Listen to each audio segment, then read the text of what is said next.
Minus করব 20 আমরা আরো বাড়াবো।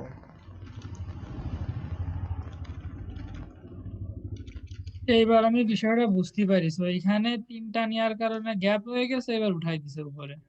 হয়। আর বটমে কি করব, বটম থেকে বাড়াই দিব 100।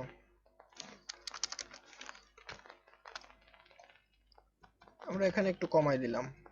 এগুলো এখানে ইমেজটার কারণে আর কি ভালো লাগতেছে না দেখতে, ঠিক আছে? মাঝের ইমেজটা যদি একটু পরিবর্তন করে দেখি অন্য একটা ইমেজ দেওয়া যায় কিনা।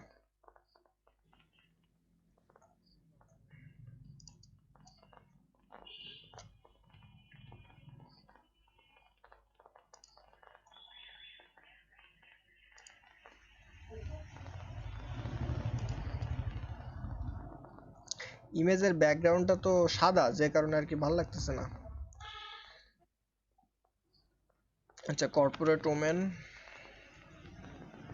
পিকচার, এইটার ব্যাকগ্রাউন্ডে গেলে পাওয়া যেতে পারে।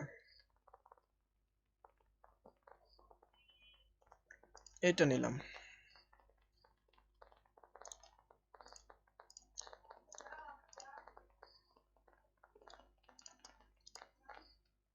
যখন ক্লায়েন্ট, ঠিক আছে, সাদা সাদা এরকম ব্যাকগ্রাউন্ড দিবে, তখন আমরা ব্যাকগ্রাউন্ডে একটু হালকা শ্যাডো দিয়ে দিলাম, তাহলে সুন্দর লাগবে।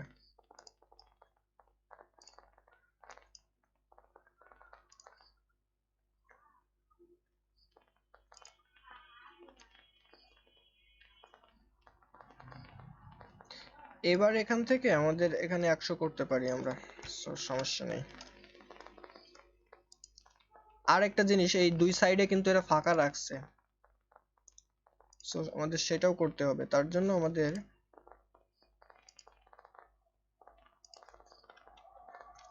এখানে না, আমাদের কি করতে হবে, রাইট সাইডে মার্জিন করতে হবে 10, লেফটে কত করতে হবে 10। এবার কিন্তু পারফেক্ট হয়েছে না? আর একটু বাড়াইলাম, 20 করলাম, পারফেক্টলি লাগতেছে। 20 করলাম। এবার এরা প্রত্যেকটা ব্যাকগ্রাউন্ডের আবার একটা করে শ্যাডো ইউজ করছে। এখন পারফেক্ট লাগবে কখন, যখন আমরা same to same image content use করব, ঠিক আছে? আমরা তো নিজেদের মতো করে তৈরি করতেছি। ওদের ইমেজ হলো লম্বা লম্বা, ওই ইমেজ গুলো নিতে পারলে হ্যাঁ, সুবিধা এবার হতো। এখানে প্রত্যেকটা এই যে সেকশনে, মানে প্রত্যেকটা কি বলে, কলামে কলামে কিন্তু ওরা একটা করে বক্স শ্যাডো ইউজ করছে, কিন্তু খুবই হালকা, অল্প পরিমাণে নিছে, ঠিক আছে? সো আমাদেরকে এখান থেকেও সেটা করতে হবে। সো আমি এখন আর ওটা মানে বক্স শ্যাডো ইউজ করতেছি না, ঠিক আছে? আপনারা ডিজাইন করার সময় করে নিয়েন। তারপরে নিচে কি করছে, নিচে জাস্ট সেকশনটাকে ধরে অ্যাডভান্স থেকে মার্জিন বটমে মনে করেন আমি 100 রাখলাম। তারপরে কি করব, একটা, এটাকে কি বলে, কি নিব কোন তো, ডিভাইডার। আচ্ছা, ডিভাইডারটা নেওয়ার জন্য এখান থেকে, স্পেসার নিলে হবে না? আরে না, এটা তো একটা দাগ। ওহো, দাগ হলে তো divider। এখান থেকে ডিভাইডার নিলাম।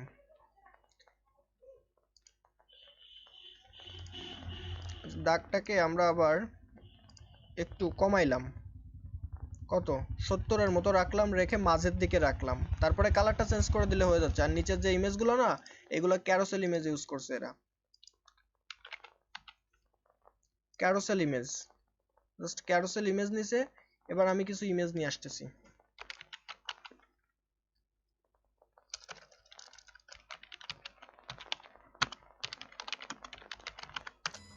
এইগুলো কোম্পানি, মেবি ইমেজ ডাউনলোড দিলে পাওয়া যাবে।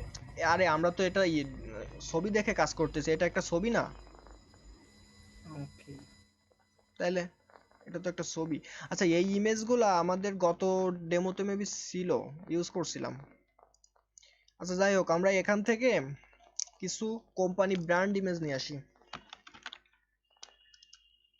ব্র্যান্ড লোগো, লোগোগুলোর পিএনজি ফাইল ইউজ করব, অর্থাৎ ব্যাকগ্রাউন্ড সাদা, ঠিক আছে? ট্রান্সপারেন্ট যেগুলোকে বলে।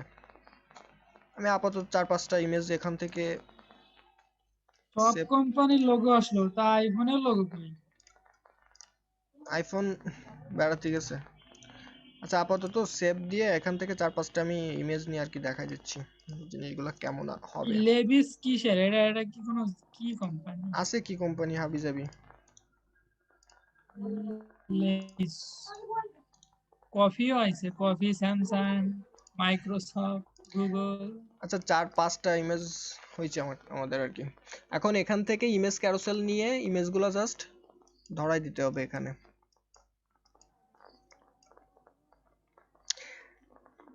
আপনাদের কাজ থাকবে, দুইজন তো ক্লাসে আছেন, দুইজনেরই বলতেছি, বাকি যে ফুটারটা আছে ফুটারটা ডিজাইন করবেন হেডারটা যেভাবে ডিজাইন করছিলেন সেম ওয়েতে। ওকে ভাইয়া। ওইখানে ফুটার সিলেক্ট করতে হবে। তারপরে কি ফুটারটা ধরাই দিলে হয়ে যাচ্ছে। আর তো ধরানো লাগতেছে না, যে এখানে তো ফুল উইথ দেওয়াই আছে, এখন শুধু তৈরি করে আপডেট দিলে মনে হয় চলে আসবেন আমার। হ কমপ্লিট ডান। বুঝতে পেরেছি, বুঝতে পেরেছি। এখানে যে ফুটারটা ঠিক আছে, এই ফুটারটা কিন্তু অনেক সহজ, এটা দেখানোর কিছু নাই, কারণ গত যে টেমপ্লেটটা আমরা ডিজাইন করছিলাম ওইটা যে মনোযোগ দিয়ে করছে সে এটা পারবে। এবার আমি একটু দেখাই, আমাদের কিন্তু ডিজাইন কমপ্লিট। এবার যে ইমেজগুলো এগুলা কিন্তু জাস্ট একটু স্পেস, ভিতরের স্পেসটা অনেক বেশি হয়ে গেছে, স্পেসটা কমানোর অপশন আছে সেটিং এ হয়তো কোথাও, ঠিক আছে। এটা দেখেন এই মানে ক্যারোসেল হচ্ছে, যেদিকে নিচ্ছে সেদিকে যাচ্ছে। এবার এই নিচের যে পয়েন্টগুলো এগুলো উঠাই দেওয়া যায়, এরা ইমেজে কোনো পয়েন্ট ইউজ করেনি। এগুলো হচ্ছে কোম্পানির কিছু, দেখা যাচ্ছে কিছু পার্টনার কোম্পানি থাকে কিছু কোম্পানি, ঠিক আছে, তারপরে কিছু স্পন্সর থাকে, এরা সবাই এখানে আর কি লোগো দিয়ে দেয় নিজের ওয়েবসাইটটাকে আর একটু ব্র্যান্ড করার জন্য, ঠিক আছে।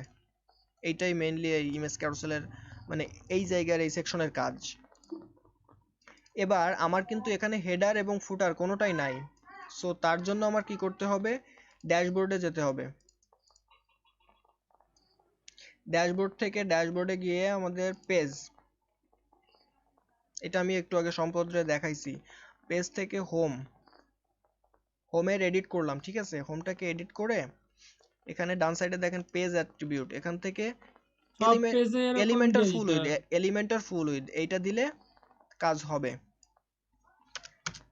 এটা দিয়ে আপডেট করলে আমাদের হোমটা, হ্যাঁ হেডারটা চলে আসছে, ফুটারটা আসেনি। ফুটার আসছে, এটা কিসের, এটা আমাদের ডিফল্ট থিমের যে ফুটার সেইটা আসছে। সো আমাদের নতুন করে ফুটারটা তৈরি করার জন্য কি করতে হবে, ড্যাশবোর্ডে গিয়ে টেমপ্লেটে গিয়ে add new template, add new. তারপরে এবার ফুটার এখান থেকে ফুটারটাকে দিয়ে একটা ফুটারের যে কোনো একটা নাম দিয়ে ক্রিয়েট টেমপ্লেট, নিউ ফুটার। হ্যাঁ ক্রিয়েট নিউ ফুটার দিয়ে তারপরে এখানে অলরেডি আমরা এটা দেখাইছি একটা ক্লাসে, হেডার ফুটার দেখাইছি তাই না, সো ওইভাবে নতুন করবেন। করে ফুটার আসবে না এখানে, ওইগুলো হ্যাঁ, নেব না, কাইটে দেওয়ার পরে বাম সাইডে যখন সেভ করতে যাবেন তখন ওরা ডিসপ্লে কন্ডিশন চাবে, কন্ডিশনে এন্টার সাইড দিয়ে অ্যাপ্রুভ করলে আপনার, ইন্টার সাইড দিয়াই থাকে। হ্যাঁ হ্যাঁ ইন্টার সাইড প্রথম অবস্থায় দেওয়া থাকে, তাইলে চলে আসবে, ঠিক আছে। এখন বাকি ক্লাসে পুরো ওয়েবসাইট কিন্তু ডিজাইন, আমার ওই হ্যাপি সে একটু সমস্যা আছে। আচ্ছা ওইটা আমি দেখাবানে। হ্যাপি কি জানো নাম, হ্যাপি ক্লায়েন্ট না কি জানো নাম, হ্যাপি অ্যাড অন। হ্যাপি অ্যাডনের এটা একটু আমার সমস্যা। আচ্ছা এখন দেখতেছি, এখন এই সম্পূর্ণ ডিজাইনটা কিন্তু আপনাদের নেক্সট ক্লাসে করা চাই। এখন আমি যে এরকম করছি আপনাদেরও এরকম করতে হবে এমনটা কিন্তু না। আমি যে ইমেজটাকে হচ্ছে মেসেঞ্জারে আপলোড দিছি ওইটা দেখে দেখে সেম টু সেম করার ট্রাই করবেন সময় নিয়ে, ঠিক আছে। যেহেতু আমি একদম ওকে, পারফেক্ট করতে গেলে কিন্তু অনেক টাইমের ব্যাপার, আমি জাস্ট আপনাদের ধারণাটা দিয়ে দিছি যে কি করতে হবে। আচ্ছা তাহলে ক্লাস আজকে এই পর্যন্ত ক্লোজ করে দিলাম, ঠিক আছে।